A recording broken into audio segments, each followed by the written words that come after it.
Hey guys, and welcome back to How Strong is Sol Badguy. This time we're going into part 2 of where I left off.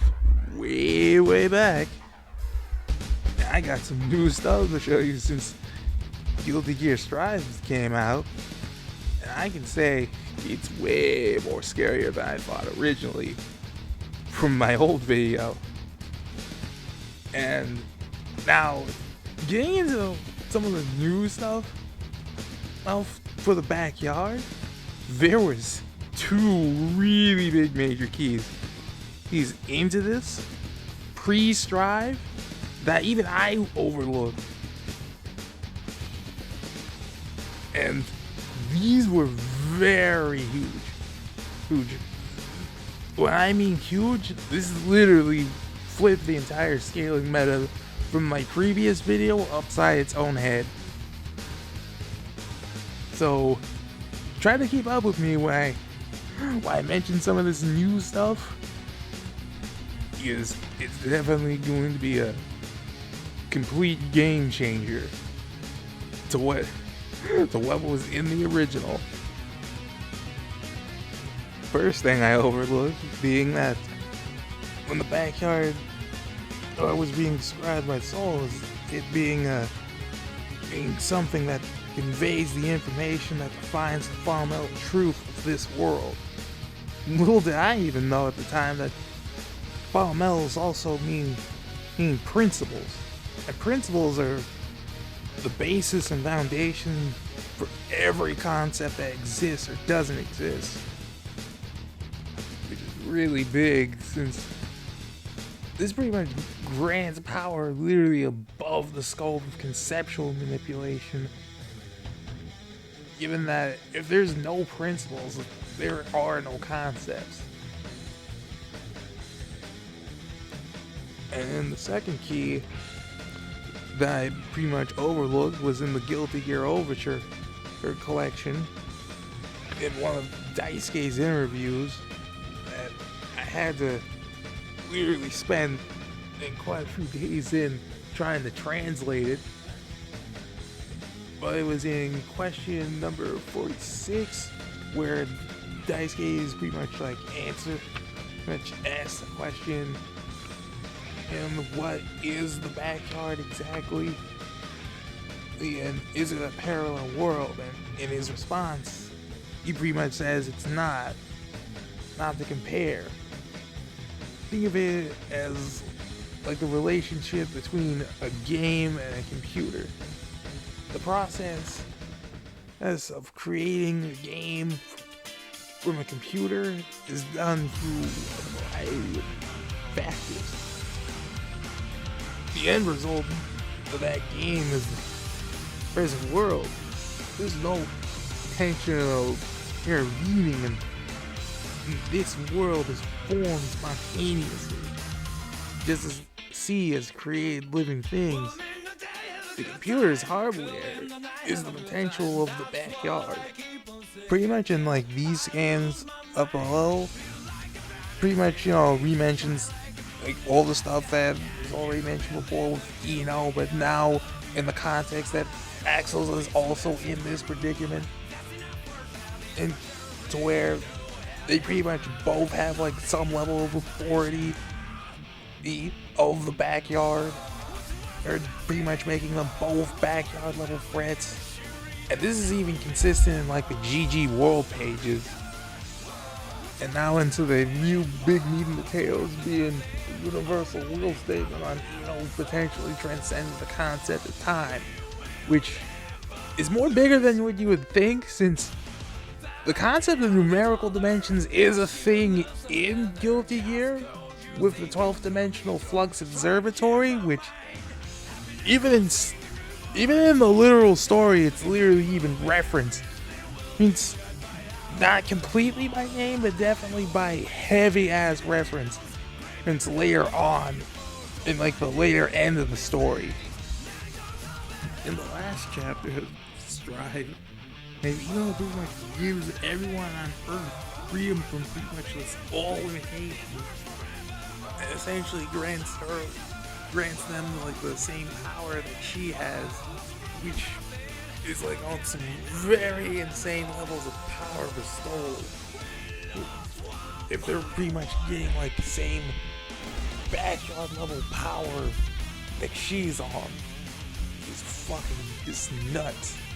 Which gets even more nuts into this part right here.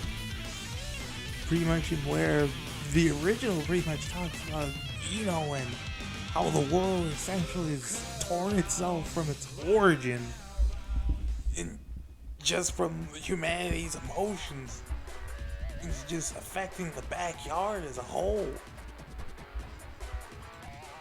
And this would essentially give, you know, like complete all-might magic by literally becoming the source of the origin of literally all magic in the verse. Just given that literally all the magic in the verse essentially all came from the backyard.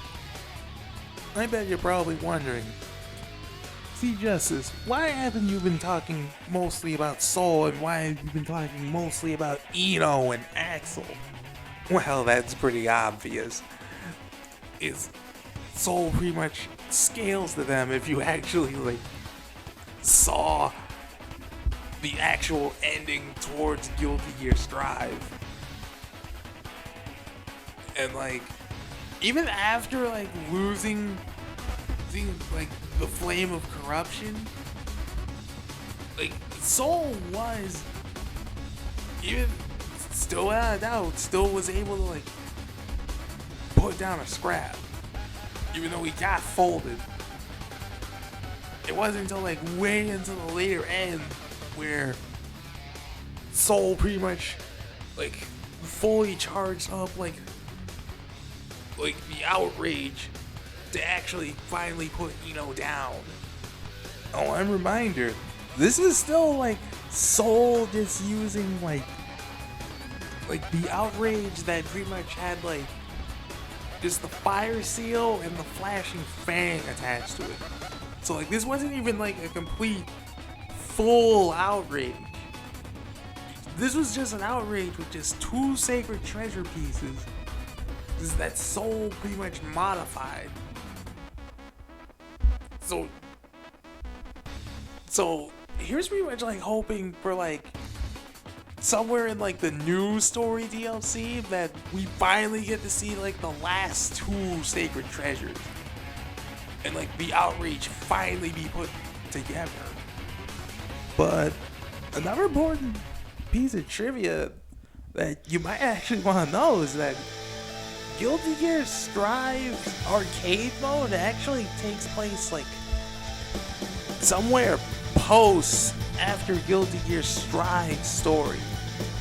Given that even in like Eno's story, well, in the arcade run, it's essentially literally alluding to that this is like post Guilty Gear Strive story. Given that she pretty much referenced how she was at like a status of godhood at one point, and how she was pretty much done with it. Pretty much like my main synopsis with Guilty Gear as a whole, as of right now, like the top tiers can get into like outer versal off of scaling to like Eno and Axel. And I know this is probably gonna be slightly controversial, goal to get Guilty Gear into this meta, even though like in my earlier meta, even after like my first video, I did essentially get Guilty Gear into like complex multiversal at one point, off of literally scaling like Underworld Hill into 4th dimensional and upscaling the backyard into 5th dimensional off of that.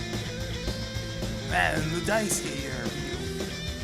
But then Strive pretty much comes in with transcending the concept of time, and now the 12th dimensional Flux Observatory, just throwing the concept of fucking numerical dimensions just into the shit. And just changing the damn meta. Just all entirely. Man, that was a lot to cover over when it came to just getting into the new meta of Guilty Gear. But yeah, that's pretty much just about it for like Guilty Gear until like new stuff might come out for like the DLC. Or heck, I might move down into the future to some of the other characters. There's a little bit lower in like say the hierarchy. But hey, if you guys like this video, be sure to share it around, and I'll check you dudes next time.